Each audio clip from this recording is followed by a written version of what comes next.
Something else that could need saving and is definitely now not going to be saved, even though they're taking a breather for it. Devil, you like James Bond? Yes, I Oh do. no. Yes, you do. How are they going to destroy it?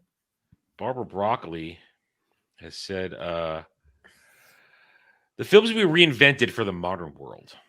Wasn't that what the fucking Daniel Craig ones were? I know, that was my response. Exactly, Bug. I said, didn't they already kind of do that and it failed?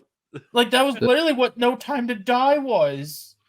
The first British secret agent who's a midget, black, transgender woman with one leg, and I don't know.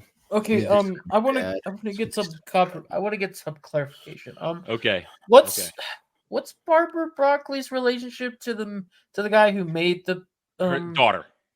Oh God, that daughter. Oh. She's the heir to it all. Yeah. Oh God, daddy issues. Oh no.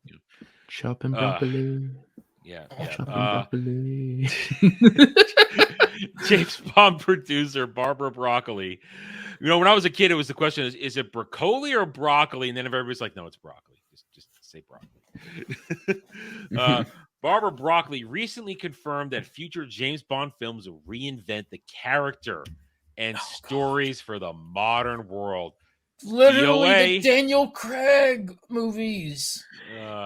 If I had, honest to God, if I ever was able to put my story or any of my stories into book and actually make them into something, they actually became something,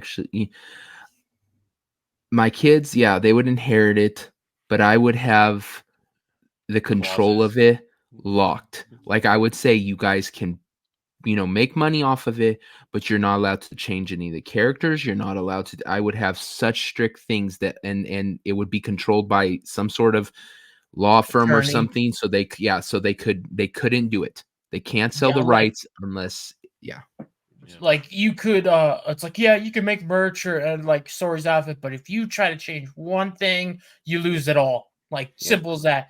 Like, you lose it all, and it goes, and it like will cease to exist. Yeah, that's my legacy. You're not gonna torch it and twist it to because of your views. It's not yours. It's mine. You can make money off of it because you're my kids or my grandkids or whatever. But if you think you're gonna pervert what I created because of your own, fuck that. I'll have the lawyers take it away from you, type of situation. Yeah, like, if you're gonna like it's just ridiculous. Like, and have you seen like one of the new James Bond books? Like, one that came out, and like the villains were all like alt writers or like MAGA. They were MAGA, and they're Orange Man bad, and yeah, like all that shit. It's just like, what the fuck? And he's basically, James Bond's a communist, basically, in these things. He's not fighting communism anymore. Anyway, in an interview with The Guardian to promote Prime Video reality series 007 Road to a Million, Broccoli informed the outlet there are plans for the character to be reinvented for the next chapter. If it ain't broke, don't fix it. Oh, it was broken already. They broke it already. Albeit she and other executives haven't even begun the process yet. The Guardian's Tara Conlon added, she added that the next film would have to reflect the way the world has changed in the 2 decades since Craig was confirmed as the 6th 007, and pointed out that Bond has often been reinvented. Not really. No, he hasn't. No. Like, he was pretty much consistent throughout the entire franchise. Like, sure, there was a few tweaks here and there with certain portrayals, like when you got from, and that's Connery down to the actor. That's down to the Bond of the moment and their quirks and what makes them their Bond. Yeah. The biggest change to Bond was when Craig went in, because they started making it more of an action movie than it's like suspense spy thriller. Yeah, because they were doing, it was Jason Bourne shit at the time. Yeah, exactly. God, I've said it before, but I don't know if you guys have heard it. My theory on what's going to happen with this. Go for it. Usually what happens is they make a really bad choice with a character. Let's just say they turn him black. Now, I have no problem with the Black Spy. I think Idris Elba would play an amazing secret agent, just not James Bond. Yeah, be a different 00. There are 8 other 00s. Yeah. So what's going to happen is they're probably going to make him black, and it's going to backfire, and it's also going to be bad writing. It's if they made it really good, then they might be able to get past it on, but it's going to be shitty writing too. So it's going to fail. But Hollywood never does anything once because, only thing better than failing once is to repeat that failure. So they'll make a number 2 with the same guy as him, and it too will fail. And then they'll realize what they did. And their only thing at that point, because if you then jump back to another actor who is white, they'll be accused of being racist. So what they'll do is they'll say, oh, we'll have to kill the franchise. And so you're not going to get another James Bond movie for probably 15 years, because what they're going to do is say, we have to wait out till a new generation that doesn't remember that we made Bond black and people didn't like it. So yeah, we're going to get probably 2 more Bond films here in the next, 6 years, and they're both going to be flops. And then after that, we're not going to get James Bond for another 15 years till they can reboot the whole series. And hopefully people don't remember that they changed him back to being a white guy. I see no untruth in what you've said. It's completely feasible that they're going to do that because it's what they want to do. It's what they've wanted to do. I mean, why do you think, going back to the top here, why do you think, no, wrong number. Why do you think they worked so hard getting Lasagna Lynch in there? Yep. Because they wanted her to take over. Hell, they did. Didn't they make her 007 in that movie? Yeah. She took up the number. She got the designation. Yeah. And like Devil said, it all comes down to who have you cast. I always said Daniel Craig was a bad choice from the very beginning, and I feel as though I've been proven right years later. Alex Vang said in the chat there, Henry Cavill, that's James Bond. Oh, he would pull off the look. They never would do it. Yeah, they won't. Broccoli went on to justify why she believes the character needs to be reinvented for the modern era, pointing to Pierce Brosnan's GoldenEye film, as well as the recently concluded Daniel Craig era. As for GoldenEye, she said, I go back to GoldenEye when everyone was saying the Cold War is over, the wall is over, Bond is dead, no need for Bond. Who was saying that? No one was saying that. And hell, think about this. Last time I checked, Roger Moore and Timothy Dalton, they weren't dealing with Cold War stuff. Hell, Timothy Dalton in License to Kill, he's fighting a goddamn drug cartel. Yeah, well, Living Daylights was Cold War.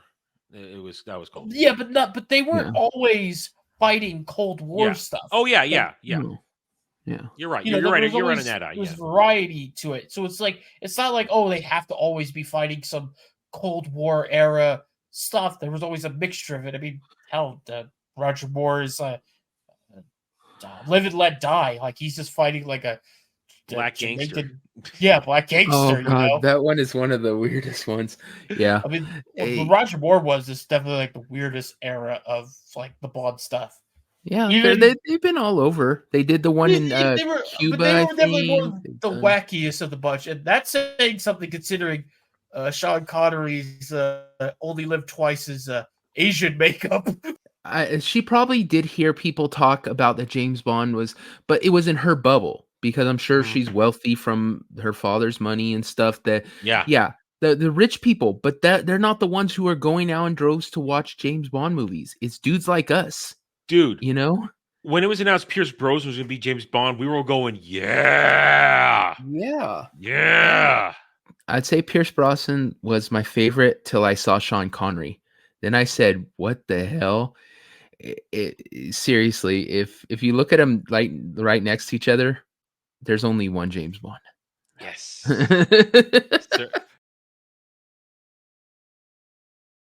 License to Kill was 89. Again, I had already seen all the previous Bond movies, but this is the first one I saw in the theater. I love this cover. I love this cover on this one. That is good. That is so good. GoldenEye is 95. Sorry, GoldenEye is 95. So I'm already a teenager when GoldenEye came out. I was a kid on License to Kill. I was a teenager in GoldenEye. But it was another few years till after that till I really understood how good this movie was. But nobody in 95 was saying we don't want James Bond. Yeah. Nobody was. Oh. It's bullshit. Yeah, it's like bullshit. And like he gave us like some of the greatest stuff. I mean, hell, like I know GoldenEye obviously is like really good stuff, but I mean like the other ones are nothing to slouch at, like Tomorrow Never Dies. Oh, I love Tomorrow Never Dies, and I just got a couple last month. I got a new copy of World Is Not Enough to complete my collection. With the exception of Spy Who Loved Me, I now have everything that I used to have in my old Blu-ray, my old DVD collection. I just need to get Spy Who Loved Me still, but I love from GoldenEye to World Is Not Enough. I love all those Brosnan movies. I love them all. I just can't stand Die Another Day. I just can't stand it. Yeah, all you get pretty much the first until Daniel Craig. All the differences between the James Bond, like you said, it's all up to the actor and how they portrayed him. But mostly, other than that, it's just the camp level. That's the only thing that really changed between them till all the way, and the realism of it, all the way up till Craig. And so, and also, yeah. Oh, sorry. No, that was finished. Also, I mean, you have to look at. You do look at the eras. You look at the character evolution of what he's gone through. Connery in his first 5 movies, because remember there was the break because you had his 6th movie was Diamonds, which was after On Her Majesty, which is all part of the same story. It's all the same story. Yeah. The first 5 movies, he's just fighting the Cold War, and if you quote Thunderball's theme song, he will do what has to be done. He'll do whatever, and he will sacrifice everything to get the job done. It's about the mission, always. Yeah, he has a little fun doing it. What he's going to do again, Thunderball. What I don't think I took any enjoyment out of this. What I did was for King and Country. I mean, he will do everything, and then after his wife gets murdered, he changes a little bit. He gets a little darker. And Connery was mostly happy-go-lucky. But then after that, Roger Moore took it to the camp. The villains got a little out there. But again, it was the 70s. What are you going to do? But then in the 80s, it got serious again. And Dalton was a serious Bond. He was a gritty Bond. Yeah. He was the remorseful Bond because he's seeing all the shit going on, especially in License to Kill. And then I always like, as I said a few minutes ago, I like to call Pierce Brosnan the angry Bond. He's angry, and he comes off debonair and smooth. But there are certain moments where you see in his eye, like when he kills Sophie Marceau in World Is Not Enough, he just shoots her right between the eyes. To that point, she discussed Craig's era of James Bond, noting she and her Bond producers wanted to focus on what a 21st century hero would look like. Pretty sure that's what Brosnan was. Well, he was a 20th century that bled into the 21st century, but still, no, a hero is a hero. The idea of a hero is timeless. Daniel gave us the ability to mine the emotional life of the character. And also the world was ready for it. The world was ready Craig's emotions was cry. I think these movies reflect the time they are in, and there's a big, big road ahead reinventing it for the next chapter, and we haven't even begun with that. Finally, Broccoli reiterated she has no plans to take James Bond to television outside of reality programming or whatever. All right, so she's crazy. Yeah, she's insane.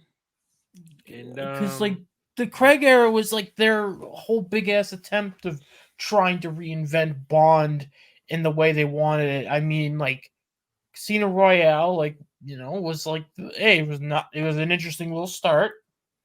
Then Quantum of Solace, which was a shit show, but you could pin that on a lot of stuff because that was one of the writer's strike movies from way back in the day. So I don't think anything would have saved that thing, though. It's just probably not. But yeah, then like Skyfall was like, I was out at that point. I was out. Yeah, Skyfall was like, oh, maybe something's there. Like it was trying something.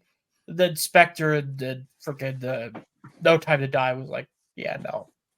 Yeah, We're not. Yeah, so that's retarded. They tried to like emotional connect every movie together, even though like it just didn't work. Like the way they tried original it. Like, Bond. all these characters trying to do it is retarded because everybody knows all the Bond movies for 40 years were connected. We knew they were. We didn't need to be told they were connected. We knew they were. You had little moments, like in License to Kill, when she said when Felix tells his soon-to-be dead wife, he was married once. That just reminds you, yes, it's all the same James Bond for all this time. All right, so yeah, Barbara Broccoli, you're full of shit. Emotional James Bond. Give me How about no thank you. I'm gonna stick I got all James Bond I need right there. Got all in right there. If they never make another good one ever, I'm perfectly fine. Thanks for watching, everybody. If you'd like to reach out to me, please email me at therarenerd@gmail.com for all channel business purposes. I am on Twitter now, mostly for promotion and sharing of videos, maybe a little shit stirring here and there, who knows, @TheRenNerd. You can also find me at the Geeks and Gamers forums under @ROAS, and you can see me on Rumble and Odyssey under the Renaissance Nerd. Thanks again for watching. Take it easy.